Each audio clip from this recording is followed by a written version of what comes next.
Okay, so a large part of calculus deals with tangent lines. So we're going to start off with kind of understanding what the idea of a tangent line is, and then we'll start to find some equations of tangent lines. So this graph is just part of some function. We'll call this function f of x. Okay, I don't know what equation this is that would give me that, but I have some graph of a function.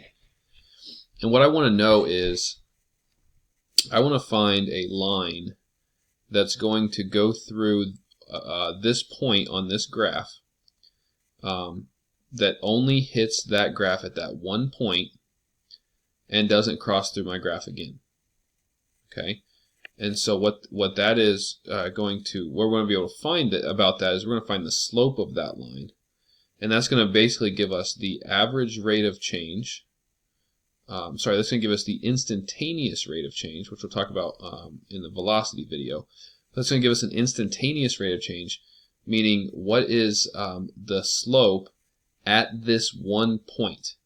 So if you think back to when you first learned about slope, what you always had was you had 2 points, and you drew a line between 2 points, and you figured out the slope using y2 minus y1 over x2 minus x1, right? So what you would do is you would have like 2 points on a line, and then you would draw a line between those 2 points, and you would find you'd find the slope, right? y2 minus y1 over x2 minus x1. What we're going to do is we are going to essentially think about it this way, but what we're going to do is we're going to make this second point get closer and closer and closer to this first point. Okay, so if I make this second point just get closer and closer and closer to this first point to where they are basically infinitely close together, then what I will be able to do is I will be able to draw a tangent line that will go through just that point and nothing else. Okay, just that one single point on that graph. That's what we're after. Okay, we want to find what that black line would be so that happens. Okay, so I'll try to erase some of this other stuff so you can see that. But that is a tangent line. Okay, it's touching that graph at that one specific point, and that is it. And we are actually going to be able to find the equation of that line, even though we're only going to know one point on that line. So here's an example. We have the equation y equals x squared. We've got it graphed here. And we are concerned about the point 1, 1. Okay, we know the point 1, 1 is on this graph. Right, 1 squared is 1. We know that's a point on the graph. What we're going to try to find is we are going to try to find the equation of the tangent line through that point. So our tangent line would look something like this. Okay, it's going to go through, it's going to hit the graph at that one point, and that's it. Okay, and we are going to try to again find the equation of that line. Alright, that's what we're after. So we're going to do so first using a table. I've got the point 1, 1, and the idea of this table is I'm going to pick points that get, again, super close to that point of 1, 1 from both sides. So from the left side, I'm going to start at 0, and I'm going to get really close to 1. So 0, 0.5, 0.9, 0.99. Those are getting really close to 1. From the other side, I'm going to kind of do the same thing. I'm going to start at 2 and work my way towards 1. So 1.5, 1.1, 1.01. We are getting really close to 1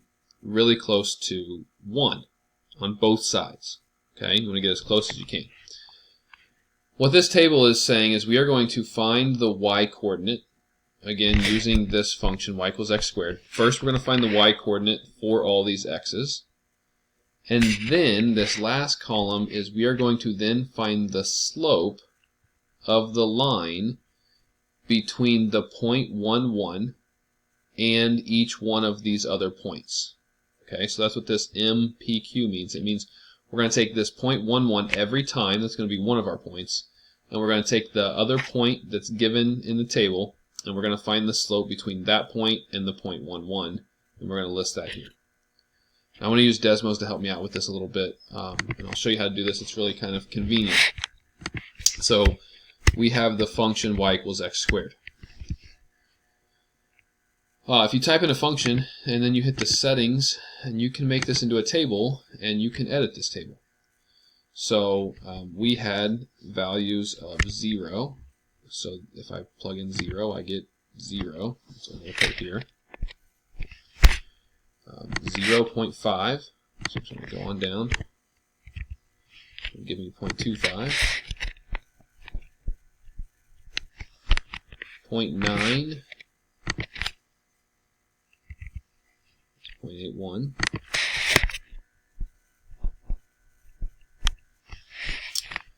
0.99. 0.90. Oh, sorry. So 0.9801. And then I'm going to keep going. So we've got 1.1. Sorry, 1.01, which is 1.0201.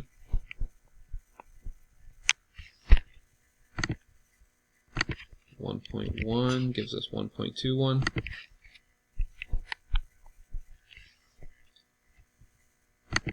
1.5 will give us 2.25, and 2 squared would give us 4. Okay, so again, all of those are just the y values when I plug those x's into that equation, y equals x squared. Alright, this column, I'm also going to show you kind of a short way to get this, but again, what you're doing is in each one of those, I'm doing the slope between the 0.11 and the point that is in that row.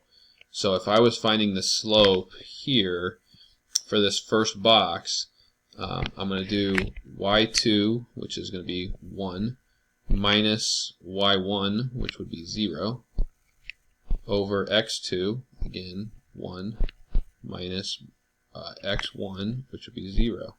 So this is an easy one. It's just going to be 1.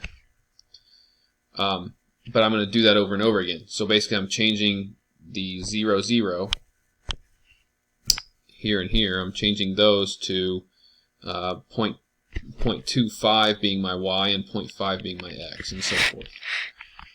Okay. Now, there's a quicker way to do this.